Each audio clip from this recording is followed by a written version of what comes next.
नमस्कार दर्शकों, आप सभी का स्वागत है। सबसे पहले आप सबको 78वें स्वतंत्रता दिवस की शुभकामनाएं। और स्वतंत्रता दिवस के खास एपिसोड पर हमारे साथ जुड़ने वाले हैं बीके जैन साहब। वरिष्ठ समाज सेवी हैं, आम आदमी पार्टी के नेता हैं और वर्तमान समय में आम आदमी पार्टी बदरपुर विधानसभा की जिम्मेदारी इनके पास है, क्योंकि ये आम आदमी पार्टी के अध्यक्ष है। सबसे पहले तो स्वतंत्रता दिवस पर मैं आपसे बातचीत करूंगा, इस पर क्या तैयारी है? देखिए, सबसे पहले तो मैं आप सभी को और अपने प्यारे देशवासियों को 78वें स्वतंत्रता दिवस की जो शुभकामनाएं देता हूं।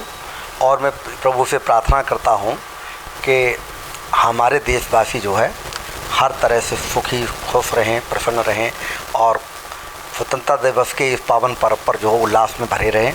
देश की सेवा के लिए देशभक्त की भावना उनमें जागृत होती रहे, ये मैं प्रार्थना करता हूँ भगवान से। सवाल मेरा था, तो दिल्ली में जो समस्या है उन समस्याओं से कब तक दिल्ली वासियों को निजात मिलेगा? क्योंकि अभी दिल्ली में आपकी सरकार है, विधानसभा में निगम पार्षद आपके तमाम बैठे हुए हैं, लेकिन दिल्ली में समस्याओं का अंबार है। उन समस्याओं को कैसे दूर और दुरुस्त किया जाए? 78वें स्वतंत्रता दिवस पर क्या आप दिल्ली वासियों को संदेश देंगे? किस तरह की तैयारी? देखिए, हमारी पार्टी काम में विश्वास करती है और ये हमें कहने में कोई गुरेज नहीं है कि इसी बात से डर करके मोदी जी ने हमारे नेताओं के खिलाफ षड्यंत्र करके जेल में भी डाला। जो सुप्रीम कोर्ट की महान जो है वो विचारधारा, ये समझिए कि लोकतंत्र में विश्वास करते हुए, बाबा साहब अम्बेडकर के संविधान में विश्वास करते हुए, उन्होंने कानून का पालन करते हुए वो बाहर आ रहे हैं। सब आने वाले भी हैं, जो आज कुछ तो आ गए हैं, कुछ आने वाले हैं। 2 लोग आ चुके हैं, 2 लोग आने वाले हैं। सीधा सीधा बोलिए ना, सिसोदिया जी आ गए बाहर। हाँ, मैं वही बात है, सिसोदिया जी आ गए हैं, संजय सिंह जी आ गए हैं। आपको बता दूंगा, और हमारे अरविंद केजरीवाल जी और सत्येंद्र जैन जी आने वाले हैं। मैं आपको सिर्फ इतनी बात बता दूं कि हम काम में विश्वास करते हैं। भारतीय जनता पार्टी को, अगर जहाँ तक स्वतंत्रता की बात आपने की है, अरे हमको क्या स्वतंत्रता देंगे? दिल्ली वालों को, जिन्होंने 7 सीटें उनको चुन करके लोकसभा में हमेशा दी हैं, पिछले 3 चुनावों में उनको ही उन्होंने स्वतंत्र बना दिया।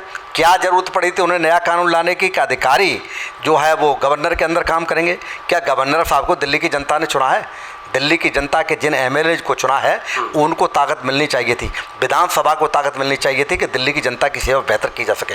जब अधिकारियों के हम ट्रांसफ़र पोस्टिंग तक नहीं कर सकते तो वे अधिकारी क्या? जैन साहब, आप क्या कहना चाह रहे हैं कि आप लोग काम करना चाहते हैं, ये जो जल भराव हो जाती है, ये जो कहीं कहीं कुछ इलाकों में पानी की सप्लाई बाधित हो रही है, इन सब पर एलजी साहब ने रोक लगा दी है और आप लोग काम नहीं कर पा रहे? ये नहीं कहना चाहता मैं, आप एक बात सुन लीजिए। जो अधिकारी लोग हैं वो किसके कंट्रोल में हैं? अगर हम अधिकारियों को आदेश देते हैं, अधिकारी उन आदेशों की अवहेलना करते हैं, अगर अधिकारी उन आदेशों को पालन नहीं करते हैं तो हम उनका क्या कर सकते हैं? वो बताइए पहले, क्या कर सकते हैं हम? उनका कुछ भी नहीं कर सकते, ट्रांसफ़र पोस्टिंग तक नहीं कर सकते उनका, मतलब हम कुछ उनके खिलाफ कोई एक्शन नहीं ले सकते। एलजी साहब एक्शन लेंगे तो उनके प्रति ही जवाबदेह बने रहते हैं। वो उन्हीं की, वो कहते हैं दिल्ली में तो सरकार ही एलजी साहब की सरकार है। जब ये हालत होंगे किसी भी राज्य के, दुनिया के किसी भी देश में और किसी भी राज्य में, देश के में, अगर जो है पावर सरकार के पास नहीं होगी तो वो सरकार किस नाम की होगी? हमारी सरकार को पंग कर दिया गया, कमज़ोर कर दिया गया। मंत्रियों की ये हालत है, मंत्री अधिकारियों को आदेश देते हैं और अधिकारी कहते हैं आज तो हमारे पास टाइम नहीं है। क्या आपने पहले कहीं सुना है कि किसी भी राज्य का मंत्री और आदेश दे और अधिकारी ये कहे काम नहीं है? अधिकारियों को उस दिन छुट्टी में भी काम करना पड़ता है, दूसरे राज्यों में जा करके देख लीजिए। लेकिन यहाँ अधिकारी बेलगाम किए, किसने किए? बीजेपी ने किए। क्यों किए? कि वो चाहते हैं कि हमारे सारे पर काम हो, इनके कहने से ना हो, और अधिकारी हमारे प्रति लॉयल हों, इनके प्रति लॉयल ना हो, हमारी बात माने, इनकी बात ना माने, आम आदमी की बात ना माने। तो देखिए, अब आई दिल्ली के आज़ादी की बात, तो इसी पर चर्चा हम कर रहे थे और आम आदमी पार्टी ने बड़ा आरोप लगा दिया है कि जो एलजी साहब हैं या जो भाजपा की केंद्र सरकार है, उन्होंने आम आदमी पार्टी को पंगु ये कर बना दिया है कि आप अधिकारियों को कोई आदेश अगर देते हैं तो अधिकारी आपके आदेश की अवहेलना कर जाएंगे और आम आदमी पार्टी की जो दिल्ली में सरकार है वो कोई एक्शन भी नहीं ले पाएगी। ना तो इन अधिकारियों को ट्रांसफ़र किया जा सकता है, ना कहीं दूसरे जगह इनकी पोस्टिंग की जा सकती है। और इसी वजह से जो दिल्ली में कहीं कहीं आपको कुछ खामियां देखने को मिलती है, उसका मुख्य कारण यही है। आज हमने देखा कि शुरू हुई है आपके जो आम आदमी पार्टी के नेता हैं मनीष सिसोदिया जी, दिल्ली के एक्स डिप्टी सीएम, उनकी पदयात्रा विधानसभा चुनाव से जोड़कर इसको देखा जा रहा है। क्या ये पदयात्रा दिल्ली में होने वाले विधानसभा चुनाव में कुछ रंग ला पाएगी? देखिए, मुख्य उद्देश्य तो हमारा ये है कि हमारे आदरणीय जो है डिप्टी सीएम माननीय श्री मनीष सिसोदिया जी जो 17 महीने से जेल में थे, उनके दिल के अंदर भी एक पीड़ा थी कि बहुत दिनों से दिल्ली की जनता से नहीं मिले। जनता के अंदर भी एक पीड़ा थी कि हम अपने डिप्टी सीएम से नहीं मिले, क्योंकि ज़्यादातर काम करने में मनीष सिसोदिया बहुत एक्टिव रहते थे हमेशा से। दिल्ली के डिप्टी सीएम थे, आज भी जो है उनका कद पार्टी में बहुत बड़ा है। केजरीवाल साहब के बाद उनका दूसरे नंबर पर वही है। तो ऐसी स्थिति में जब केजरीवाल साहब नहीं है तो उन्होंने ये बहुत उचित निर्णय लिया है कि हर विधानसभा में उनको कार्यकर्ताओं से भी बात होगी और उनको ये भी देखने को पता चलेगा क्या काम में बाधा आ रही है, क्या दिक्कतें हैं। सच तो हम अपनी पदयात्रा उस दिन ज़्यादा सफल मानेंगे जिस दिन ये केंद्र ने पहले अध्यादेश लाए, उनको तसल्ली नहीं हुई, फिर वो कानून बनाया, उन्होंने बिल्लाई एक्ट बनाया। आप बताइएगा कि अधिकार छीनना जानते हैं। सरकार वो ज़्यादा अच्छी होती है जो अधिकारों को का विकेंद्रीकरण करती है, राज्य सरकारों को ज़्यादा पावर देती है। उन्हें राज्य सरकार जो पहले से ही केंद्र दिल्ली में शुरू से चला आ रहा है नहीं, जो सरकार दिल्ली में पहले ही उनके अधीन थी, उसकी पावर के लिए ऐसा कानून क्यों? क्या पहले ऐसा कानून नहीं था? पहले केंद्र के अधीन थी लेकिन ऐसा कानून नहीं था, उनको भी अलग पावर थी। अब तो हमारी पावर घटाई गई है, पावर तो बढ़ाने की जरूरत थी। क्या हम कोई गलत काम कर रहे हैं? अगर गरीबों को पढ़ा रहे हैं तो क्या बुरा कर रहे हैं? गरीबों को अगर हेल्थ में अगर उनको लिए मोहल्ला क्लिनिक खोल रहे हैं तो क्या बुरा कर रहे हैं? गरीब महिलाएं अगर अपनी ड्यूटी पर जाकर के जिनकी कुल औसत आमदनी जो है 5-7 हज़ार रुपये है, अगर वो जाकर के किसी काम धंधे से निकल जाती है, किसी बर्तन घर मांजने जा रही हैं और अगर वो किसी बस में यात्रा कर रही हैं, क्या बुरा कर रही हैं?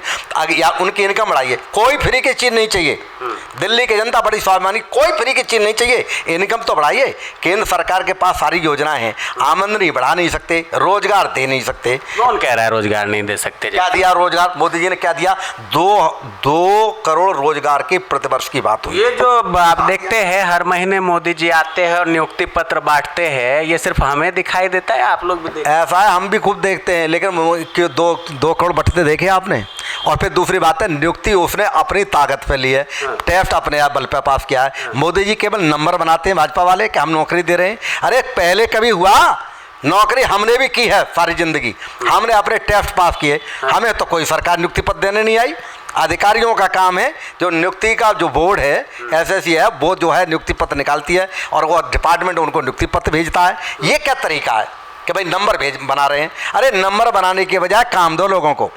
किसानों की बर्बाद कर दिया, कितने किसान मारे गए, तो उनकी आय दुगनी कर रहे थे, हो गई?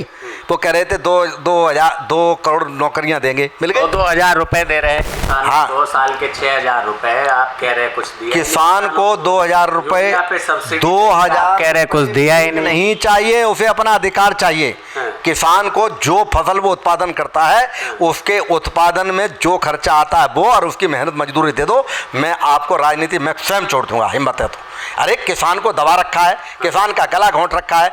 जितना किसान जो जाड़ों में, जब दिसंबर में जब कोई भी आदमी घर से बाहर निकलना पसंद नहीं करता है, किसान उस टाइम पर अपने खेत में पानी लगा रहा होता है। जब जेठ की दोपहरी में लोग एसी में सो रहे होते हैं, किसान उस टाइम पर अपने बैलों को लेकर के या थ्रेसर से जो है गेहूँ निकाल रहा होता है। और उस किसान को उसकी ज़मीन का किराया तो भाड़ में गया, उसको मन दीजिए, लेकिन उसने जो मेहनत पंजाब में दे दीजिए ना किसानों को इंसाफ, सरकार है। ऐसा है, सुनिए, इसके लिए एक राय आयोग बनाइए राष्ट्रीय लेवल पर और किसानों के लिए करिए। पंजाब की सरकार जो चीज़ें दे सकती थी, जो हमने वायदे किए थे, वो पूरे कर दिए। फिर भी प्रोटेस्ट जो भी हो रहा है वहाँ पर भगवंत मान जी का नाम आता है। ऐसा प्रोटेस्ट हो रहा है, जिन चीज़ों की कमी है उनको पूरा करेंगे। जो चीज़ कर सकते हैं वो करेंगे और जो चीज़ नहीं कर सकते, जो केंद्र के अधिकार क्षेत्र में आती है, उसके लिए हम केंद्र की तरफ ही देखेंगे, केंद्र को ही कहेंगे।